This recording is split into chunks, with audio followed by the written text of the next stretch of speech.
a few months back, I read a book that I was thunderstruck by, and I was lucky enough to get the author here today.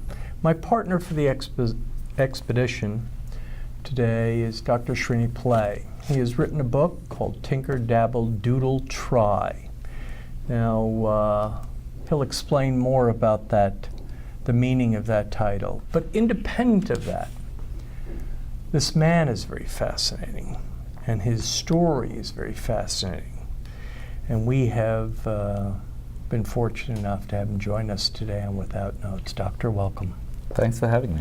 Yeah, it's real fun to talk to you about. So, where were you born? So I was born in Durban, South Africa. In South Africa, where I've never been.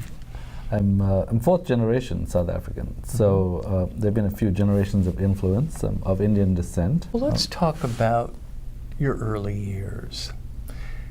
You go to high school in South Africa. South Africa. And brothers and sisters? I have one brother. One brother. And you are the older? I am the younger. Younger brother. Okay. I have one brother who I literally always describe as the perfect human being. I'm very, very close to him. So he's a remarkable individual. And what did he end up doing with his life? He is currently a general practitioner. He trained in internal medicine, but decided to go the general practice way. So I came from what I thought was a lower middle class home in a pretty sort of grungy neighborhood, but had sort of comforts that were hard to sort of reconcile with that background, because my mother came from a wealthier family. She didn't want to influence my father in any way in terms of where we lived, and she wanted to honor who he was and how we were going to grow together. So, so even though I lived, there were 100 stairs to my apartment, to the flat we lived in, and there was no elevator. So every day we would climb up, 100 up, 100 down. Which, by the way, with groceries might be a little more... That's right. Yeah, yes. So it was quite remarkable to be in a place like that, but at the same time to be able to fall asleep to a mother who was powdering your feet with a powder puff while you were looking at a ballerina in her powder puff bowl going round and round, and there was this amazing sound of Chopin in the background, and someone was massaging your head. It's sort of like, I feel like it's unfair to say I came from a lower middle class neighborhood in which every night I would go to sleep with my mother powdering my feet, listening to Chopin with the ballerina dancing in a powder bowl. But well, let's acknowledge that that is probably not a traditional American lower middle class environment. Right. So, in high school, are you a good student? Yeah, I did. I worked really hard at school, and I feel like I was first in my class through all 11 years of school, and then in my final year, they sort of grade you against all other students in the country. But those were also pre-apartheid days. So, meaning apartheid was rife. I grew up as a person of Indian descent, and South Africa had multiple categories. So it had whites and coloreds who were mixed race, and Indians who were brown, and blacks who were dark brown. And each of those people had a different beach, and each of those people had a different place where they could hang out. So for example, I was allowed to go to the beachfront without any documentation, but I was not allowed to use the white pool.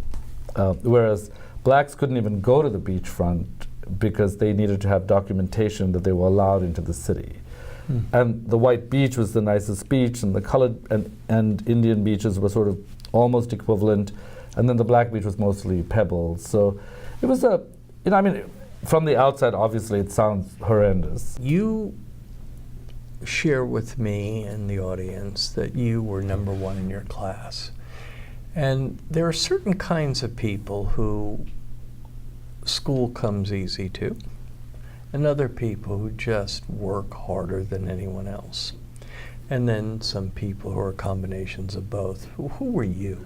I think in between, meaning I wasn't one of those people who started studying for a test 3 months before the test.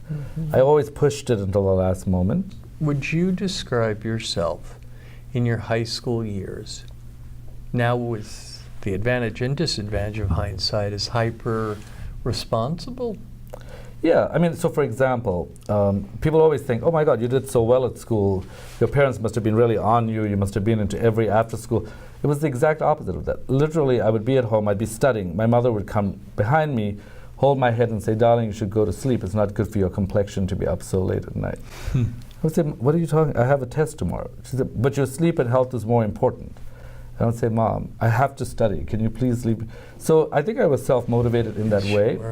Particularly for a high school student. But I also think I was strongly influenced by my brother. So my brother was a good student. He was a solid student. You know, he got A's at a lot of things. He ended up going to medical school. He did well.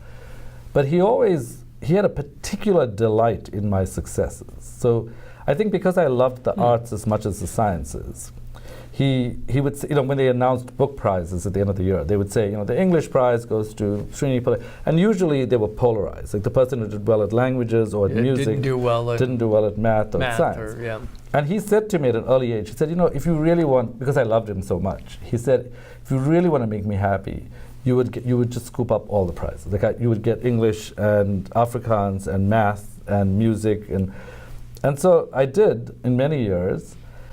And just to know his happiness, in my mind, meant more to me than it meant, you know, than my own happiness meant. Like even at medical school, I was the top medical student, and the first thing I did was I went to a payphone and called him and said, guess what?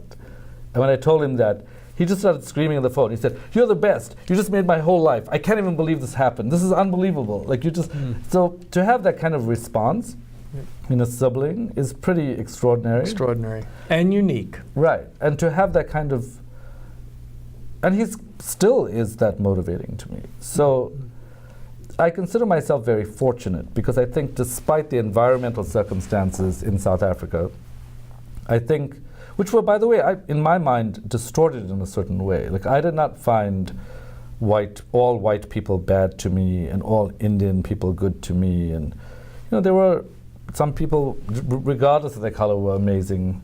Some people were not that great. You know, it's a. So now you graduate high school in South Africa. Where do you go to college? So there's no college in South Africa. That's right. We talked about that. So you go directly to medical school. But what type of medicine were you inclined toward? Toward everything. Really, I mean, it was which is part of who you are. Yeah, I mean, I think it's a metaphor for who I am. That in my final year, I got the awards for orthopedic surgery and psychiatry. Yes, yes, it is. Because I think one is such a sort of literal physical discipline, and the other is such a heady discipline. Now, how you graduate medical school, and how do you end up? How does the journey toward America unfold? So in my final year at medical school, my external examiner in psychiatry was from NYU. So in South Africa, they invited external examiners from other countries to examine you for your prize oral exam. Right. And Professor Carl Mendel was his name. And I do well at the exam, and he says, look, I'm just going to tell you should be at Harvard.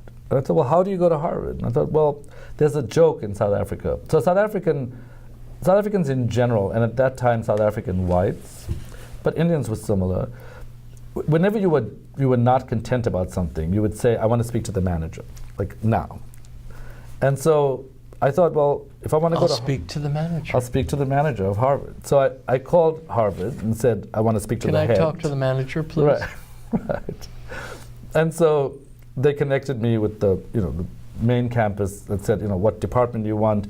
I got through to the medical school, which then got me through to the Department of Psychiatry. And Joe Coyle, who was the head of the department then, picked up the phone. So I called him and I said, hi, my name is Srini Pillay. I'm sitting here in a tiny dorm room in South Africa thinking, boy, wouldn't it be great to be at Harvard? And he told me later, I thought you were crazy. But I had to be decent. So I said, why don't you send me a cover letter and send me your CV and we'll see. And so he got it and he circulated it. And a week or two later, I got this call from Jonathan Cole, who was the father of psychopharmacology really in the world. And he interviewed me on the phone. And a week later, I got a FedEx saying, congratulations and welcome to Harvard.